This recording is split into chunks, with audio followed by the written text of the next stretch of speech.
Some would say I'm the reverse, and welcome to my review for Batwoman Season 1, Episode 13, titled Drink Me. Let's get right into my review with my general thoughts. I thought this was probably the weakest post-crisis episode of Batwoman so far. I just didn't really think there was as much that was special about this episode compared to the last three episodes. I thought the last three were quite entertaining. Just three consecutive really good episodes.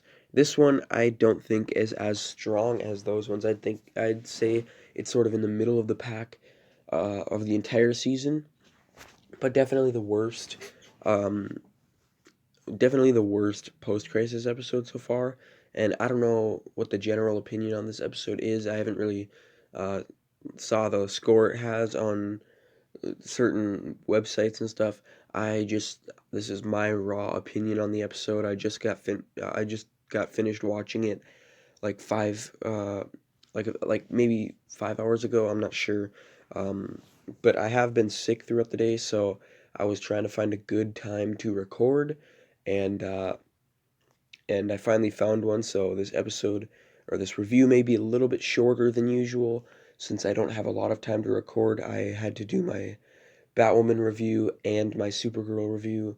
I'll be doing these consecutively. So that's why today's uploads might be a little bit shorter. I'm not sure yet, but the main villain of this episode was Nocturna, who was kind of like a vampire. She had a skin condition where she couldn't be like exposed to sunlight and stuff, and um and she had dental implants and stuff like that had ketamine in them and stuff, and yeah, and she wasn't really a vampire, but she basically had the characteristics of one. I didn't really like Nocturna that much. She wasn't a super interesting character. I wasn't very excited because I didn't really think vampires fit Batwoman. She isn't actually a vampire, so that's not really an issue. It's just a character in the episode isn't as interesting as I would have liked her to be. She's kind of a boring villain who doesn't bring much to the table, except her concept that she drugs people, takes their blood and stuff. That's really the most interesting part about her, which isn't too interesting. It's kind of boring. She's pretty boring villain, but the episode starts off with her taking this guy's blood after she bites him with her ketamine, and yeah, that's how the episode starts. So, but then right after the title crawl, we get to see that Jacob has been cleared of all of his charges, and he gets control back at the Crows headquarters.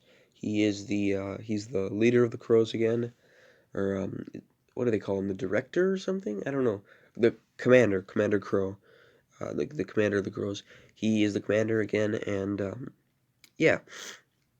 So after last week, um, public opinion is that, or not public knowledge is that Alice is dead because obviously we had Beth get assassinated by Cartwright last week, and people think that that was Alice that got assassinated. So everyone thinks she's dead, so she is on the clear. She can run away and hide again, and she isn't being looked for by the crows anymore. Especially last week, there was checkpoints at every intersection and stuff at the city, but now she's free. She can hide again, and people think she's dead. So that's kind of cool. It's cool because it was kind of unbelievable that Alice could, not be caught after there was all these checkpoints and stuff. It was kind of unbelievable that she hadn't been caught, but now that people think she's dead, she can get away with stuff easier. Yeah, I think that was a cool decision for the writers to do, for the city to think she's dead. But we have Nocturna. She stuns Batwoman, and she takes her blood, and then she runs away when the crows get to the warehouse. And Sophie saves Batwoman. If you remember from before Jacob went into prison, Jacob does not approve of Batwoman. He wants to catch her. So the fact that Sophie is helping Batwoman is very risky for her job and stuff. And I'll get to that later. But after she's but after Batwoman's saved, she goes to Mary's as Kate and gets her blood checked, and she just says that the ketamine got in there because she was partying the night before, and someone must have slipped it into her drink. So she has an excuse for that. Um, but her and Mary and Luke, they all start. They set up the bar, her Kate's bar, to try to lure um, Nocturna to go there because Nocturna targets bars and stuff. So so Sophie goes there to check it out. Jacob tells her to go there and make sure that nothing goes down if Nocturna shows up, to arrest her and stuff. And Sophie starts flirting with this girl who Kate thinks is Nocturna. And then once Kate goes up there, she cuts her finger and to test Nocturna because of the blood and stuff. And she turns away and she gets all dizzy and stuff. And that was basically the test um, that Kate did to check if this girl was Nocturna. She wasn't Nocturna, so yeah. But Nocturna goes for Alice. Um, yeah, Nocturna goes for Alice, and she takes some of her blood, and then Alice tells Nocturna to go for Mary because of this this rose thing, the antidote from episode 5. Um, she tells her to go for Mary, and Nocturna attacks Mary, and yeah, that's basically what happens there. But something that right before Alice gets attacked by Nocturna, I thought was kind of cool, was Alice was talking to this mannequin with like a face on it, like from human skin. She's talking to it like it's Mouse. Obviously, this is Mouse's face that she made for him, and she put it on the mannequin. And she's talking to it like it's Mouse, and obviously Mouse is missing because he got kidnapped by Augustus Cartwright, his father, and yeah. But and then Luke finds on the facial recognition software that Nocturna is someone named Natalia Knight, who is obviously the person from the comics, and yeah, that's where he finds out about the condition she has with her skin, and her adoptive father, who had been taking care of her, died a few weeks back, and yeah, but he traces Natalia to a cathedral, and Alice actually helps Batwoman by donating some blood. Since she's a universal donor, she saves Mary. I thought this was a cool part. You're seeing it on screen where Alice and Batwoman are working together. Obviously, Alice knowing that Batwoman is Kate, they're working together for this task, which I thought was kind of cool. And then Alice goes out of her way to save Mary. I thought it was cool. But Batwoman fights Nocturna and she defeats her with she shines a light in her face and like burns her, and yeah, Nocturna is defeated that way. Um Jacob and Sophie, they have a little bit of a conversation where Jacob, he finds out he's seen the security footage from the warehouse earlier in the episode where Sophie saved Batwoman, and he suspends Sophie. Uh, I'm wondering how long will it take for Jacob to um, trust Batwoman. He'll probably end up trusting her when he realizes that Kate is Batwoman. That's probably when that'll happen. But yeah, Jacob suspends her, and yeah. Uh,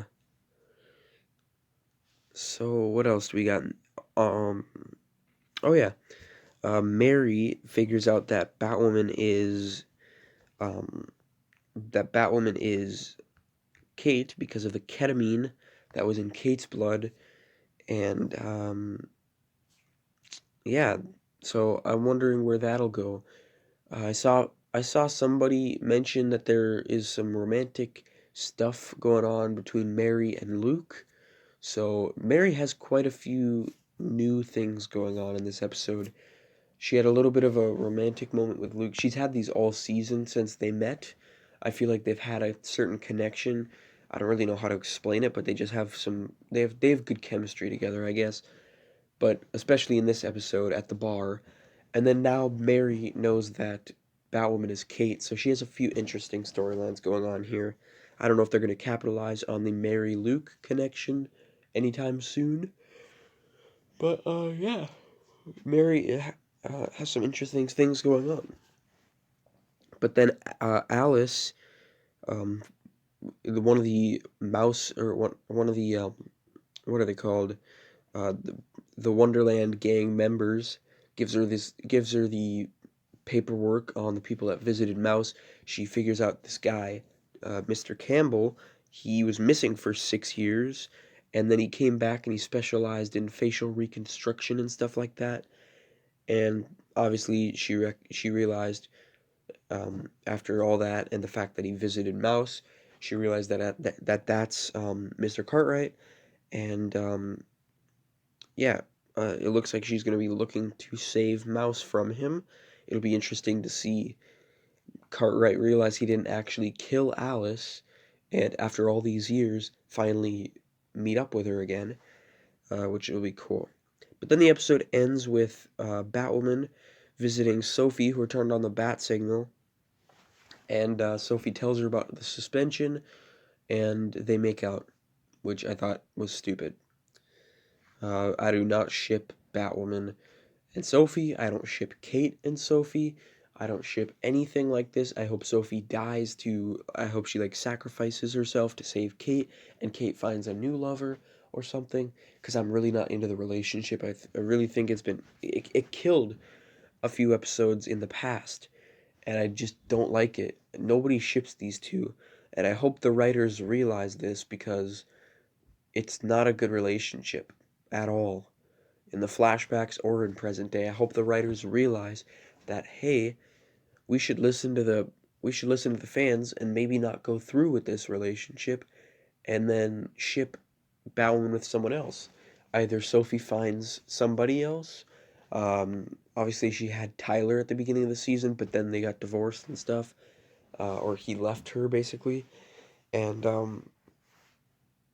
I just really don't like the relationship. I don't like the Sophie Kate relationship, the Sophie Batwoman relationship. Technically, it's two separate relationships from Sophie's perspective. Um, yeah, I just really hope the writers realize that nobody wants this and they turn back on it because I'm not excited to see where this relationship goes at all. I don't ship them at all. I don't think their characters work well together, and I don't know. I just really don't like their characters together. I don't even like Sophie by herself. I don't think she's a special character at all. I think she's really boring, and I just don't like her personality that much. So, yeah. Tell me in the comments what you thought of this episode. Don't forget to like, comment, share, and subscribe. Stay tuned. I'll be doing my Supergirl review next, and Flash comes back tomorrow, and so does Legends. If you didn't know, Flash is delayed, episode 14, so next week's episode actually got delayed from 2 weeks from now, so it's not on March 3rd, it's on March 10th now, which sucks because I was really looking forward to that episode. But we got the Grodd episode tomorrow, and then we got the Mortal Kombat episode of Legends tomorrow. I'll be doing reviews for that, along with the Flash and Arrow 11th episodes ranked. I also am going to be doing my Clone Wars Season 6 episodes ranked soon. I only have about 4 episodes left to watch. I've been flying through the seasons in the past few days. So, yeah, that'll be up soon.